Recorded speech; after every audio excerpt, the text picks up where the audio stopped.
Hello everyone! In this video I have another mixed media scrapbook process to share with you. This is my first project with the March Thompson's Craft Supplies mixed media kit, the nautical adventure one, and I love me anything nautical, so I'm very happy and very excited in particular about this kit. So for this layout, I will talk about my photo when we come back to it at some point, because for the background I started with a 1212 white cardstock and it's covered in a very thick layer of gesso. You didn't see me do that because I actually have a couple of those just kind of lying around. I like to have them sort of ready to go when I feel like doing a layout instead of having to put the gesso on and wait for it and everything. So that's why you didn't see me doing that. But for what I wanted to do for this is I didn't want to use a pattern paper, but I didn't want a white background either. I wanted to create my own background basically. So you can see me going in there with various inks. There's Dylusions and some Lindy's and some Heidi Swapp as well. And using mostly the packaging technique, I am just covering the entire thing in blue and I'm smushing the packaging around to, you know, slide the ink around and also dabbing it on. And, you know, things like that. The colours are periwinkle blue and after midnight, I think, for the Dylusions, and it's Tibetan poppy teal for the Lindy's. And I'm kind of adding slightly darker bits around the edges there. It is mostly that the two Dylusions blues that make the majority of the colour, but there's like little hints of other colours and stuff there. And you can see where it dried, it kind of created all these cool lines and stuff. It's basically an underwater effect that I'm going for with this layout, and I think it kind of... yeah, it kind of works. And occasionally there, where I've added like Heidi Swapp and then it wasn't quite right and I've lifted it back up with a baby wipe or something, you're getting some cool effects and stuff there. But onto what I'm doing right now.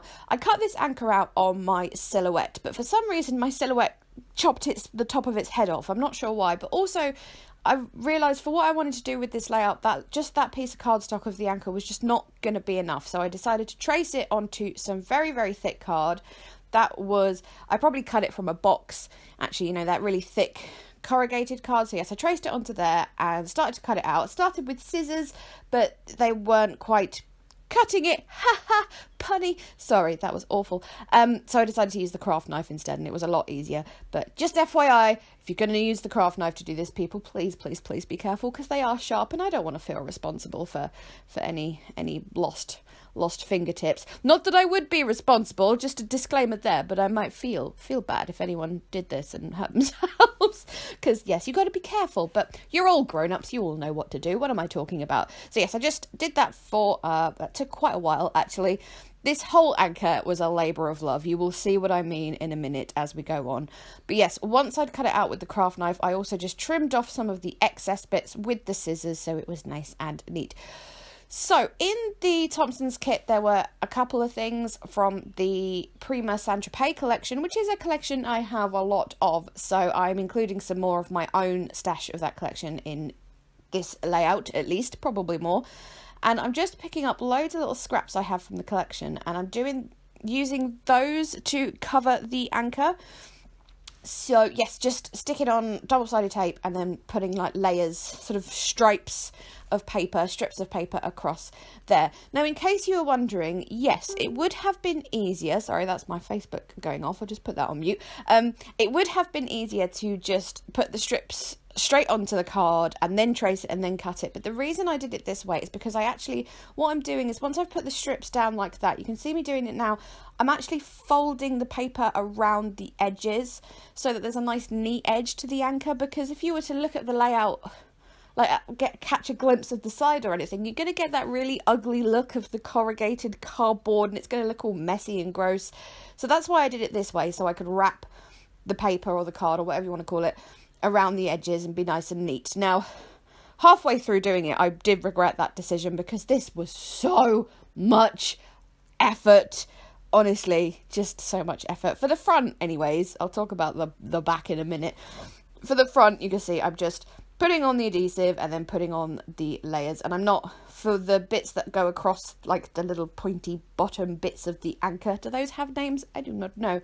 I'm just putting on big strips and then I'll cut around them when the time comes. So yes, that's what I'm doing there. I needed a wider piece there, so I had to cut into one of the 12x12s because the width of the anchor is just over 6 inches, I think, so it wouldn't quite fit, which is sad. Actually, it's got to be way over 6 inches. I think it's 8.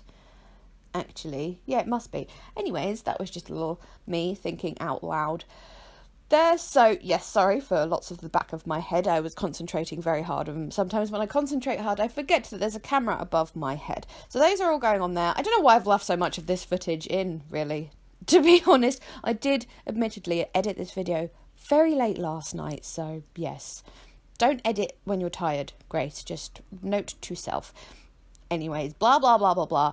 Those are all going on there. And then when they're on the front, I just did some trimming of some of the excess so that it was out of the way. And then I left, obviously, some bits and pieces to do my foldy round the edges thing, which just... I'm happy I did it. Don't get me wrong. I think, you know, the edges now look great, but oh, it was so much effort. There must be a simpler way of doing that. I'm sure I'll figure it out one of these days. But yes, so...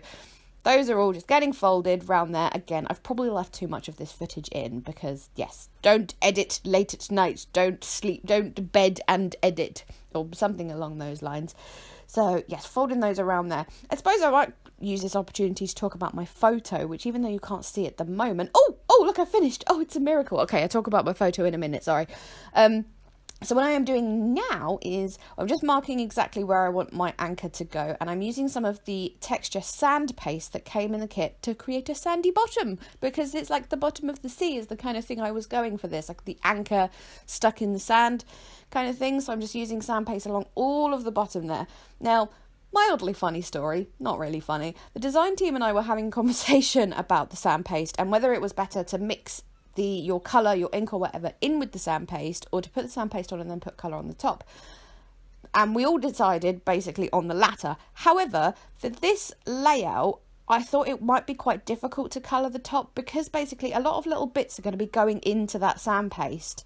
And so if I coloured over the top of it, then those would get coloured as well, and I didn't want them coloured, and I had to do it while the sand paste was still slightly wet so I could sort of dig little bits into the sand. You'll see what I mean when I get to it. So that's basically why I decided to colour the sand paste myself.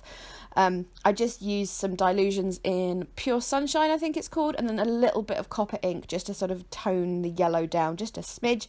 Obviously the sand at the bottom of the sea isn't actually that yellow, it's kind of a beige kind of colour, or greyish, I don't know, but anyways, slightly annoyingly, had I thought about it a little bit more, but you know, hindsight is always something or other. There's a phrase there that I've forgotten. The texture paste is water-based and the ink is water-based. So when you put the texture paste on there, it does lift up some of the blue ink. So some of the blue did get mixed in there. So yes, had I been sensible, I would have put a layer of clear gesso just over that bottom bit there to prevent that from happening. But I forgot. And it's not the end of the world. You can see there some of the blues coming up there. And so what I'm doing now is I've got all these little mini shells and mini starfishes, anyways, which I just bought from AliExpress or eBay or something like that. And I'm just putting those in amongst all in the sand there. And some of them, like, I'm having half buried in the sand, as they, you know, they would be at the bottom of the sea and stuff like that. So the texture paste wasn't dry at this point. I'd given it a little bit of a go with the heat tool, but not for long, so it was kind of tacky at this point. And I'm also putting a little bit of gloss gel on each one of those embellishments, the starfishes and shells and stuff, just to encourage them to stay in place, because when you've got lots of little pieces like that, you want them to stay there, really. And then I have the pack of rainbow resins that came with the kit, and I put a couple of those in there. There's like a gem one, which is absolutely beautiful, and I may have possibly ordered myself something very similar this morning off eBay because I'm so in love with it and I want more. And then some more the resin flower and a gem and stuff, just for like a little hint of like treasure or something in the sand. And then I went in with some of the Spiegelmum scrap sequins, and I started off being, you know, just one at a time, let's think about exactly where they're going, and then I got bored and gave up with that, so I just did big old dabs of gel and put the sequins on top. You can see my laziness increasing throughout all of this because, you know, first it's one sequin at a time, then it's a blob of gloss gel and sprinkling them on, and then it's a blob of gloss gel and kind of throwing them on, and towards the end I do another lot and I just, yeah, gloss gel, chuck the sequins on. You know, I'm not a patient person, I will admit this. It's one of my worst faults. So yes, there they go, just pouring them on you go. There you go. So yes, sequins. I did with my palette knife, my little palette knife, just sort of adjust them into into place and stuff. So that netting up there, that was also in the kit, and I'm just putting that up the top there. I suppose I can talk about my photo now, really. All it is, very simple, it is just a picture I took last summer in the, not, I wasn't in the harbour, of the harbour in my hometown. The water was such a beautiful blue colour that day, and I just snapped a quick shot. And I don't know how well you can see, but on that sort of those wooden bits that are sticking out the harbour, or metal things, like the things to tie your boats to, I don't know what they're called, there was a whole row of seagulls just sat there, and I thought that was quite amusing. And then there's the little boat in the corner, and I just thought it was a really sweet little picture and stuff, and would go with my anchor and all of that kind of thing. So yes, that's the picture I chose to use. And I thought the blue of this, because it's quite a turquoisey blue, it helps the picture stand out against that quite dark blue of the background as well.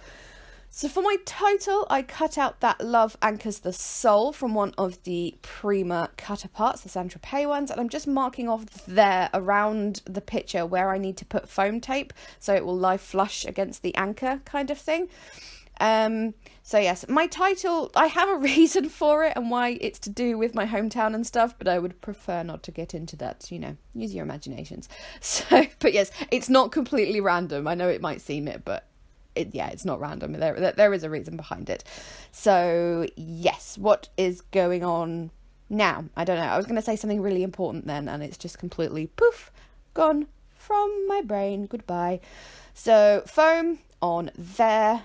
Keep checking my anchor's in the right place and everything, and that's all going where it's supposed to go. And yes, you can see, I don't know if you can see in that photo, but in the top left, no, your other left, top right of the photo, there's like a marquee thing, and it's kind of like, it's this bit of the harbour that divides the harbour in two and goes from one side of it to over to the harbour arm, which stretches all the way out to sea.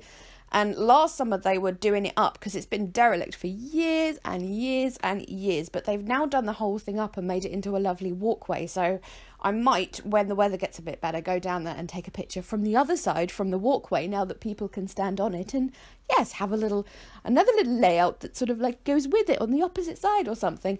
Although I've just remembered there's something very ugly to look at the opposite side, a very unattractive hotel. So yes, a fellow Folkestone lady who I know watches my videos will know exactly what I mean about that. So anyways, so that didn't mean anything to anyone. So that's going on there. Love Anchors the Soul, little title there. Different blue from the blue of the photo, similar-ish blue to the blue of the background, and yes, all those kind of things that make me sound like I know what I'm doing, but really I just make it up as I go along. With the foam, by the way, I did put 3 layers of foam on the bottom part of the picture because that wasn't going on where the net is. The top part was, so it already had that sort of extra layer to it. So I put 3 layers of foam on the bottom, just, you know, making sure everything is flush and nothing's sticking out too much and all that kind of thing. What I did here is when I put my anchor down, I realised there was like this bit on the bottom right with the pointy bit. Again, I don't know the name. You could see just behind it there was nothing but dark, so I needed to put something there so there wasn't any trap space, and so I just put some extra sequins because why not? So just with some 3D matte gel, I am sticking on my anchor. By the way, for those of you who have asked for a mixed media basics video, it is on its way. It should be next week or the week after. So for those of you who asked for that, or for those of you who might be interested, yes, it's coming. I'm preparing it as we speak. I'm writing notes. Well, not right this very second, but you know what I mean. So I just wanted to add some embellishments up in that netting because I thought it looked a little bit plain, you know.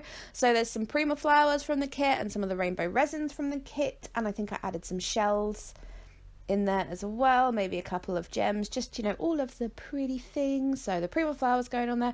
I chose not to really go with the blues and stuff. I went with the more, you know, the lighter tones and the beiges and the sandy colours and stuff, just because, I don't know, I just thought it would work better, to be honest. That's you know, the blue was a bit, I think I do add one blue embellishment in there. I don't know, we will find out.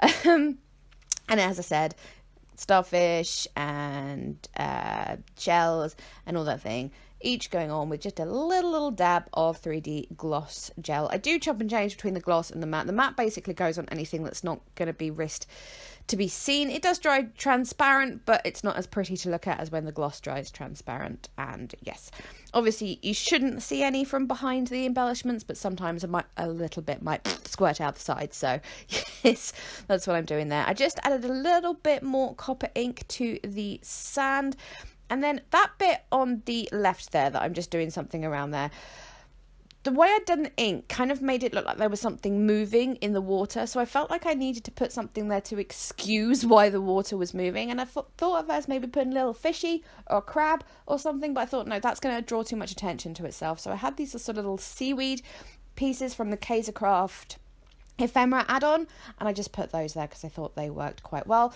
They don't draw too much attention to themselves, but they do explain why the water's moving, kind of thing. And I added multiples of those because one on its own would have looked a bit silly, so I added 2 more as well, just around the anchor. They're kind of growing on the anchor, possibly implies it's been down there a while. I do not know. And those, I think, are the last things I do. So yes, there we go. I'm kind of pleased with this layout. I just love anything nautical. You guys know me. And yes, one thing I did add towards the end is the sand paste dried more blue than I wanted it to be. So I just added a little bit of yellow ink just with a brush, just really lightly, just to take away a little bit of that blue, because it dried way more blue than I really wanted, and that's the only extra thing I added. So there we go, I am finished. Thank you so much as always for watching. I believe as of today there are still a couple of kits left in store, so I will link if you are interested. And yes, that's it. Please leave me a thumbs up if you enjoyed this video and chat to me in the comments, and you know the drill. Okay, I am now going. Thank you so much again. Bye bye.